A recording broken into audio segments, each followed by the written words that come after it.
यो चाहिँ हाम्रो पर्माकल्चर ग्रे वाटर सिस्टम। यो चाहिँ हाम्रो वासिङ मेसिनबाट आएको पानी चाहिँ यसरी हाम्रो बनाना सर्कलमा जान्छ। बनाना सर्कलमा गएर यो पानीलाई बनानाले प्युरिफाई गर्छ र यो लोवर अल्टिट्युडहरूमा जान्छ।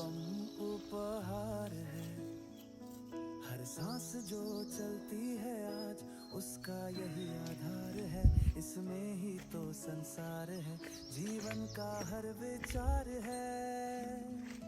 यो पानी वासिङ मेसिनले चाहिँ यसरी पानी धोइरहेको छ है। मैले देखाएँ नि ग्रे वाटर, यो चाहिँ यहाँको पानी चाहिँ यसरी हाम्रो यो आउटलेट हुँदै यसरी चाहिँ